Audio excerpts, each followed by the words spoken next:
The ocean used to be my second home. From the time I was a kid, splashing in the waves, to getting my advanced diving certification, I felt a connection to the water that was deeper than words. I loved the silence, the feeling of weightlessness, the way the world above just faded away into a blue-green dream. I became a deep-sea saturation diver, living for weeks at a time in a pressurized environment, exploring the parts of our planet fewer people have seen than have walked on the moon. It was my passion, my career, my entire life. Now I can't even look at a bathtub without my heart trying to beat its way out of my chest. Even a glass of water on my nightstand can feel watchful. And it all goes back to one dive. One single, solitary descent that shattered my world. It was a standard-issue mission, or so we thought. We were working on a geological survey off the coast of a remote, volcanic island chain. Our submersible, the Triton, was a marvel of engineering, a little bubble of safety designed to withstand pressures that could crush a tank. My partner, Alex, was at the controls, and I was manning the sonar and external cameras. The descent was routine. The familiar fade from light blue to deep indigo, then to a black so complete it felt like a solid thing. Down we went, past the twilight zone, past the abyssal plain, heading for a trench system that had never been properly mapped. The pressure gauge ticked up, a constant reminder of the immense weight of the world above us. 2,000 meters. 3,000. The only life we saw were the faint, ghostly lights of bioluminescent creatures, fleeting sparks in an eternal night. At around 4,500 meters, things started to get strange. The sonar, which had been painting a clear picture of the seafloor, started to show anomalies. Weird, jagged returns that didn't match any known geological formations. Alex and I joked about it. Probably just some weird magnetic interference, he said, tapping a console. But there was a tension in his voice I hadn't heard before. The water outside, usually clear in our floodlights, seemed murky. Not with silt, but with something oily, something that swirled in lazy, unnatural patterns. I adjusted the external cameras, trying to get a clearer view, but it was like looking through smoked glass. The temperature gauge dropped a few degrees, which was unusual at this stable depth. A cold dread, colder than the abyssal water, began to seep into the cockpit. It felt like we were no longer just observers. It felt like we had been noticed. That's when we saw it on the long-range sonar. A shape. It was massive, far larger than any known marine animal. Bigger than a blue whale, bigger than any submarine ever built.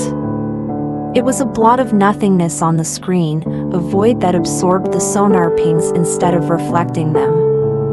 It was moving. Slowly, deliberately, in a way that felt ancient and intelligent. "What in the hell is that?" Alex whispered, his face pale in the glow of the monitors. I didn't have an answer.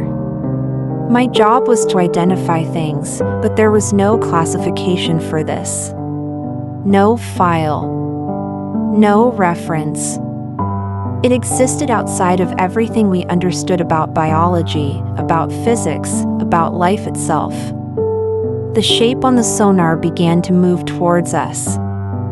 My training screamed at me to stay calm, to analyze, to report. But the primal part of my brain, the part that knows when a predator is near, was screaming just one word: run. Alex initiated the ascent protocol, but the Triton felt sluggish, heavy. It was like we were trying to swim through molasses. Then, the main floodlights flickered and died. We were plunged into absolute darkness, save for the red emergency lighting of the cockpit. My breath hitched in my throat. We were blind, 4,500 meters down, with something of impossible size hunting us. I frantically tried to reboot the lighting system, my fingers fumbling on the controls. And that's when the sounds started. It wasn't a whale song or the creak of the hull under pressure. It was a low, resonant hum that vibrated through the very structure of the sub, through the water, through my bones. It was a sound that felt older than the mountains, a vibration that spoke of eons spent in silent, crushing darkness. It wasn't just a sound, it felt like a voice, but one that spoke in a language of pure geometry and madness. We managed to get the auxiliary lights on. Just two small beams, cutting a pathetic swathe through the oppressive black. And what they illuminated will be burned into my memory until the day I die. It wasn't an animal. Not in any sense we comprehend.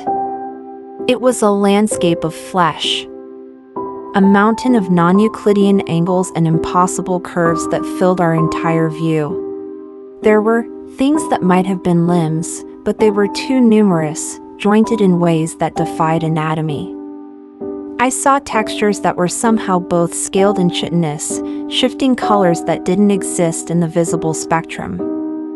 And then I saw the eye. It was larger than the Triton itself. A vast, milky orb with a pupil that was a swirling galaxy of fractal patterns. It wasn't looking at the sub. It was looking through the viewport, through the reinforced acrylic, directly at me. In that single, eternal moment, when my mind met its gaze, I felt my sanity fray. It was like my consciousness was being pulled apart, stretched across infinite, horrifying vistas. I saw dead stars and dying galaxies. I saw civilizations rise and crumble in the blink of its ancient eye. I saw shapes that twisted and writhed in the spaces between dimensions. I felt a knowledge so profound and so terrible that the human mind was never meant to contain it. The knowledge that humanity, our history, our future, our everything, was less than a single grain of sand on an infinite beach. We were a momentary, insignificant flicker in a cosmos ruled by sleeping, titanic things that could erase us without a second thought. And this one was awake. I don't remember screaming. Alex told me later I did. He told me I clawed at my own face, babbling in a language he didn't recognize. He saved my life. While I was lost in that cosmic horror, Alex managed to jettison our external equipment rig. The sudden change in ballast shot us upwards like a cork. The ascent was violent and uncontrolled. Alarms blared, the hull groaned, and I was just a shell, staring blankly at the pressure gauge as it spun backward. The hum faded. The presence receded. We breached the surface with a jolt that nearly tore the sub apart. The rescue team that pulled us from the water said I was catatonic for 3 days. Alex was better, but he never dove again either. He runs a bookstore in a landlocked state now. We don't talk about what happened. We don't have to. We both know. Officially, the report cited equipment malfunction, nitrogen narcosis, and extreme psychological stress. A cover-up. They buried it deep. But I know what I saw. I know what's down there, in the cold, crushing dark where the light never reaches. They've been there for eons, sleeping, waiting. And we, in our foolish arrogance, are tapping on the glass, waking them up. So now, you understand. You understand why the sound of running water makes my skin crawl. Why a swimming pool looks like a gateway to an abyss. Why even a hot tub feels like a warm, beckoning maw. Because every drop of water is connected. It all flows back to the ocean, back to the deep places. back to the things that slumber there.